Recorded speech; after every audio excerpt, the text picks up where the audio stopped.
Well, the business of Super Bowl 59 is in full swing down in the Big Easy. And here to talk all things NFL media is Hans Schroeder, the NFL's Executive Vice President of Media Distribution. Hans, you're a busy man in New Orleans this week, so we really appreciate you jumping on the SBJ Sports Media Podcast. No, thanks for having me. It's an exciting time of year for us. Obviously, you hear the saying for a lot of companies, it's your Super Bowl. Well, this is our Super Bowl, and so we're incredibly excited to be here in New Orleans. A great matchup, and as a city that does the Super Bowl maybe like no other, it's great to be back here and in the community, especially after everything that happened back in early January. It's hopefully we could be help a big part of revitalizing and sort of bringing New Orleans back to the great city that it is. So we're excited to be here. We'll get to some talk on Chiefs and Eagles, but I want to work back a little bit and talk about some regular season playoff viewership. Historically, you had what was a really strong regular season, down a touch from 2023 on the regular season side. And the wild card divisional round, also a little bit lower, got a really big record AFC championship number out of that really close Chiefs-Bills game. Given the slightly lower viewership numbers this year, how have you and everyone at NFL headquarters viewed the numbers from this season? Well, probably similar to many other businesses, certainly viewership is never a straight line, but we're really focused about how we continue to grow engagement with our fans. That's a key metric for us. And, this year, I think there are a lot of great positives overall. And, from an overall perspective, it's one of our highest viewed seasons ever. So at an absolute level, tremendous. At a relative level, down a tick from last year.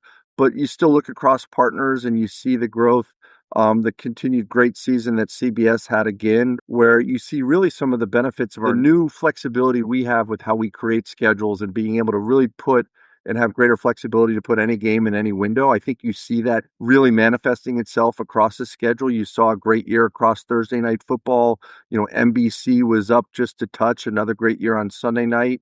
Fox had it was down just a tick. And then ESPN was a unique one. It's, ESPN obviously last year with the combination of writers and actors strikes had simulcasted every game on ABC. We sort of knew going in this year when they weren't taking that approach that there'd be some impact to that. But I think still a great season across Monday Night Football. So continued growth on Sunday Ticket, continued growth on Red Zone. You look across, as we do, across the entire ecosystem, and that's what we're really focused on. And we see a lot of real positives, a lot of sort of younger audiences that we're reaching, particularly on some of the digital platforms, some of the new innovation with the alt broadcasts. What we did this year with The Simpsons and the EA and Madden cast were tremendously exciting. And I think we're just scratching the surface there. So a really successful year and then a great postseason run. Look, that's always going to be some ups and downs, some things move around. Another really exciting, race through the playoffs and to a great Super Bowl matchup as we're sitting here again with Kansas City, Philly,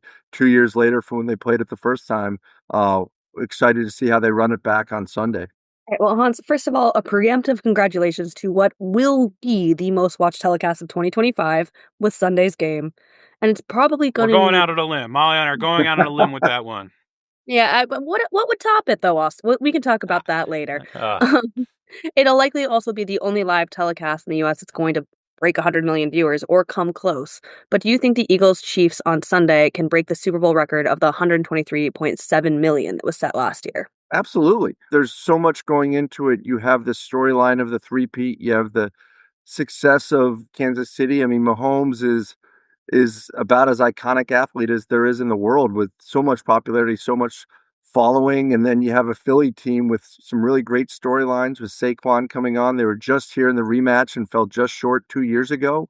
We're expecting a great game, and I absolutely think we can beat that number. And overall, I think it's going to be a great number regardless. So obviously a high watermark last year, but the game and all the dynamics leading into it on Sunday is certainly there for another record audience. Hans, you discussed some of your streaming partners out there, and I want to drill a little deeper on that, just in the NFL strategy. You all have been very methodical over a very long time. Heck, I remember when you even had game streaming on Yahoo at one point. But now Netflix has games. Prime Video has an exclusive package there on Thursday night. You have ESPN Plus and Peacock in on the action. YouTube TV, like you mentioned, just wrapped year 2 of that Sunday Ticket out-of-market package. The Super Bowl is even going to be simulcast on Tubi on Sunday. So what is the guiding principle for the NFL today, 2025, in putting live game coverage on these various platforms? It's really simple when you get down to it. We want to be on the screens and on the platforms where our fans are spending their time. And increasingly, we're very fortunate to have incredible partnerships across four broadcasters with ABC, NBC, CBS, and Fox, for all partners. And the reach and the breadth of broadcast is still unparalleled. But you see that continued growth of digital, and you see the continued consumption patterns where fans are spending their time, particularly younger fans. And that's where we want to be. And that's a deliberate and focused approach that just is not over the last couple of years. You can go back 15 years when we carved rights out on mobile and we started to distribute our games on mobile, seeing what the impact and what the presence in everybody's life would be with their mobile phones and where younger people are consuming content. That was the first step. You talked about the Yahoo game we did, but we also started the TriCast model with Thursday, is starting to build that digital distribution. Then you saw what we did with Amazon and the continued growth there with TriCast, but led to that exclusive package back in 21 when we did the deals in the 22 season. And so as we think and look, we want to be very sensitive that our games are still in places that we're not spreading ourselves too wide. There is a view that we want to make sure fans know to where to go to find our games, but we also are recognizing the landscape's continuing to shift. And we're very proud and humbly proud of sort of the value and the ability of NFL games to draw unique audience sizes. And we want to be open to new partnerships when they come along. And so you mentioned Netflix. That's a great example of that, in that, we had originally developed our partnership there, principally around the show Quarterbacks, that led to the Receivers, and they saw that be a top 10 show in 16 countries around the world. And so when we announced last year we were going to play on Christmas and committed to do that going forward, and they reached out. They're into building big events. They're built into building big moments on a platform that's one of the top video platforms in the entire world and globally. When they reached out and presented that opportunity, we already know there's a ton of NFL fans on Netflix. So how do we reach them in a new and different way? And the interesting thing that was really the combination of Christmas was it's the NFL on Christmas on Netflix, which is their biggest day of the year. And to do that globally and for all our fans be able to say, hey, this is where you're going to be able to find the NFL on Christmas. That was a great and powerful combination. And so, look, we're going to be really selective, but as we look forward, we're very lucky. We have great existing partners and partners that have been our partners for a long time. But within our deals, we maintain game inventory so we can be flexible. So you mentioned that Yahoo example is in the last cycle of what we did. Originally we carved out Thursday Night Football and put that on NFL Network and played a full season of games on NFL Network. So how we deploy our game inventory and the strategic sort of ability to hold back some of that inventory and go on to new platforms and innovate in the midst of these longer deals, I think has been a big sort of priority for us. And I think it led to a lot of our success, especially on some of these new platforms where, change doesn't happen overnight, and sort of building that presence, building the infrastructure and the capability, particularly of something like digital, that, you need to be prepared to handle the 25 million viewers that showed up on Christmas Day. We want to continue to build those relationships. So as we look out, again, wherever our fans are spending their time, those are opportunities and going to be hopefully platforms that are ready and excited to approach us and be willing to partner with us for games going forward. Obviously the NFL schedule is a huge deal each season. I'm not just talking about the schedule release. We all love seeing Titans fans, describe the Falcons as Red Stallions. But beyond that, and the actual business of the NFL schedule, how much are you and Roger Goodell and Brian Rolapp and others from the league being lobbied this week in New Orleans by networks and streamers looking for the best games next season? Yeah, it's a great question. And, I'm incredibly fortunate in that one of my mentors in my career who's been incredibly impactful to me is Howard Katz.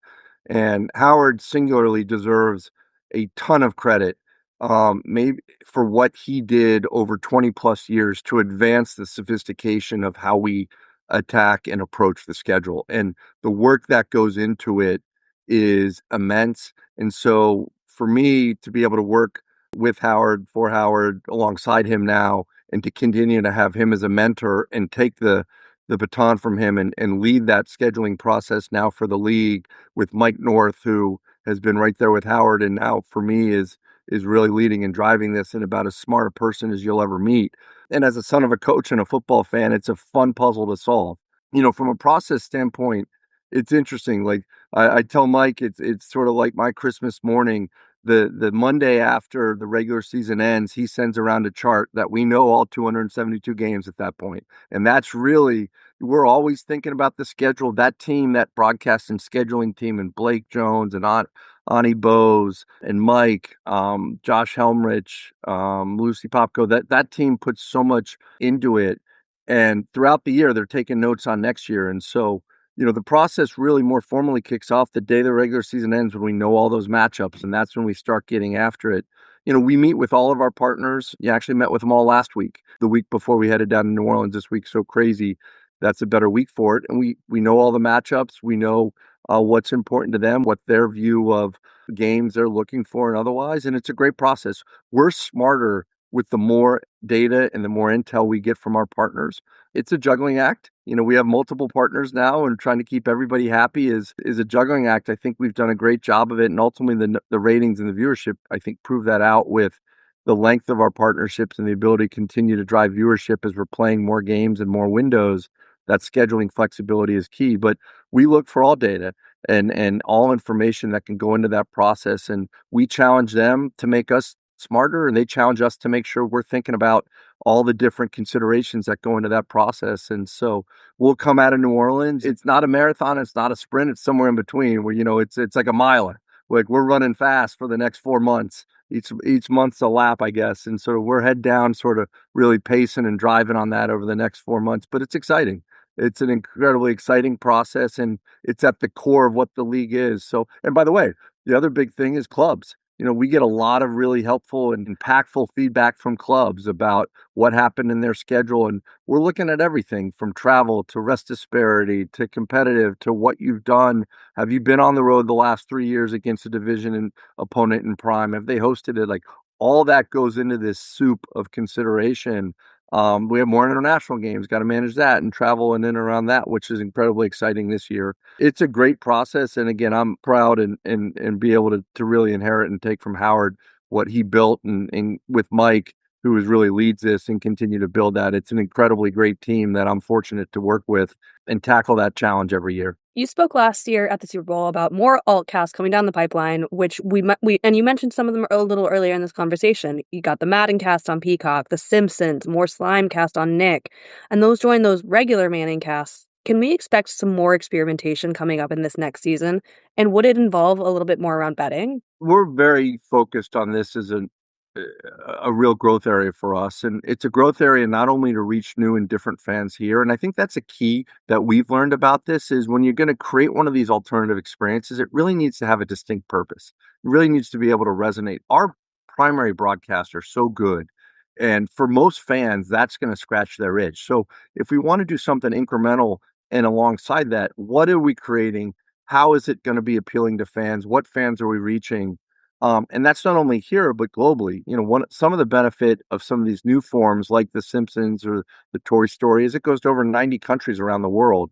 It's on Disney Plus for a month. Like if I have a 5-year-old daughter who will watch Frozen probably whenever you let her watch, the idea of some of these shows are like, they're not about just watching a game. It's like watching a movie. And so how do you engage in that way? We're lucky, another project that I've been very proud to be at and since inception is our next gen stats platform, and the team and Josh Helmrich, Matt Swenson, who have led that, have done an incredible job building that. That's at the backbone of so much of what we do.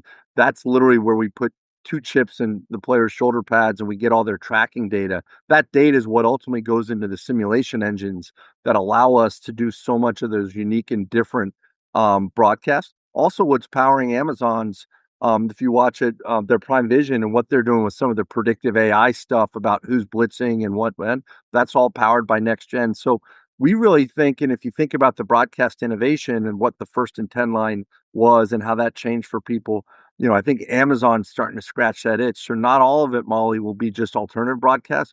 The hope, like it was with Prime Vision, that now is part of the main Thursday night broadcast, that some of this stuff will bleed its way and work its way into the core broadcast over time. And again, that hope and focus on innovation is something we're really always mindful of and always focused on. On sports betting, I think we're going to continue to be appropriate in how we evolve there. I think a lot of our strategy has been around the main broadcast. Let's keep that to the widest possible audience. And some people are interested in sports betting, some people aren't. And so I think what you'll see us continue to do where there are more opportunities around that to do that in a targeted way for people that are looking for an experience that maybe offers more of that. We'll probably do it more in these alt broadcasts, as you referenced, as areas to go deeper for that part of our fan base and our audience, and make sure that the people watching the main broadcast that may be less interested in that, don't have to see as much of that. But we think that's something, a needle we can thread. And I'm sure, like other areas, we're just scratching the surface there about how that may make our games more compelling. How do we drive more engagement with our games through more of that type content? All right, Hans, we always like to finish these up with a couple of quick hits, briefer answers than what we have been getting into. I want to start with this. The NFL's relationship with Skydance has been, how would you describe it? It's been excellent. Those guys are great. David and Jesse have been awesome partners to work with. And again, I've maybe used this expression a couple times now, so I'm a little bit, but we're just getting started. I won't say scratching the surface. We're just getting started here. Those guys are incredible. The business they've built at Skydance and the ability, that partnership was all created around there's a bigger opportunity here in sports, and NFL Films, who I think is the best in the business, certainly around football. How do we take a partner that can help take the expertise of what Ross Ketover and the team have down in films and build on that? And I think Skydance is good. It has done that and will continue to do that. And we're excited about the road ahead. Elevator pitch. Why does someone need to subscribe to NFL Plus? It's the go-to app for the most avid of fans. You have every game, in-market game, right there in front of you on your phone, no matter where you are. You see deeper content like the network now, NFL Red Zone. Now you have all games on demand. If you missed anything, you have NFL Pro that's giving you deeper stats and analysis. To me, if you're an NFL fan, it's the app you have to get everything NFL. And the team out in LA, Gil Moran, have done an unbelievable job building that. And again, I think that's an area you'll see us continue to invest in, continue to expand the offerings there. But they've done a great job to date. And again, it's the one thing, it's the app I'm in every day throughout the season. There's something there for me that I'm going there every day to check out. So, I've played a lot of the NFL Pro Era game on the MetaQuest and VR. Are there any talks for maybe more live game experiences within VR? that's an interesting one because I think that's been a conversation that's been out there for a while. And how do we bring it to life in the most interesting and compelling way? I think we'll continue to talk to the partners in the space that are building visions in VR. I think we're going to be hyper focused that it's the right and compelling experience. That's one of the things that my team and Grace Senko has spent a lot of time on and thinking about how and where there's new distribution opportunities. We did a partnership with Cosm this year. That's more of a place-based model, but it's an immersive, different way to view. We had a great findings. That was a really interesting way to grow and engage fans in a different way that may not be, at the stadium on game day. Another way to get a really immersive NFL viewing experience. VR hopefully can present opportunities like that. Austin, and we'll stay focused on it. I think we just got to figure out what the right way to bring that to life, especially around a live game. And there's also ways to do that in a way to bring fans into the live game experience. It's not necessarily a new idea, but maybe somebody overseas that doesn't have the opportunity to sit 50-yard line at the Super Bowl, maybe someday VR is a way to give them that experience. But again, got to make sure it's the right one, with the right devices, with the right delivery, with the right experience all around it. And so the good news as a content company is, other people in that ecosystem are making those investments and advancing the technology all along. So, we'll continue those conversations and we'll see where and when that right experience really pops up. The NFL draft is an event in itself now. What are you looking to accomplish with the next media rights deal, which is separate from the rest of the rights deal? The draft is, for many of our fans, it's both the start of really the next season of coming after free agency, I guess, but also the start of that next journey and hope of the new players and excitement about the new players and additions that your team is adding. And so ESPN has been at the core of that, and they've been a partner for a long, long time. But we also, want to make sure we're continuing to innovate there and grow it. And this will be the first time I think really we've ever had we're in the midst of taking the draft to market, and hearing the market reaction has been really awesome and incredible to see. I think so many, there's just so much more to do there. over those 3 days, and maybe it's more than 3 days in the future. And how do we bring that to life? How do we grow distribution? How do we get in front of, like we are with our games, get in front of more screens? How are there more experiences we can build around those 3 days with the story of these players? Again, these players coming into the league are incredible, you know, and maybe there's more opportunities to be beyond just a linear experience, of give a sort of multi-linear experience to do that. And also do that in different markets. It's one of the greatest things. That was a project, you know, that got handed back in 14 and 15 when we started looking at the draft of different models, and got to really lead and shape some of that, and ultimately went to Chicago with that first draft. But what it's grown into, and the ability, almost like a mini Super Bowl, to bring the NFL into a market, into one of our home team's markets, and see the excitement around that. Green Bay in late April is going to be amazing. I mean, can you imagine that in Lambeau? It's just awesome. Like, it'd be awesome if it snows, right? Like, it just would be incredible. Imagine Lambeau and that environment at that time of year. So I think there's just ways to bring that experience to life, and on more screens and in potentially more platforms than we've done before. But it's the first time of really being able to go out and openly talk to the market. Our vision is really reaffirmed by what we've heard back from the marketplace. All right, Hans, we'll get you out of here on this. In a perfect world, ignore the rights questions here.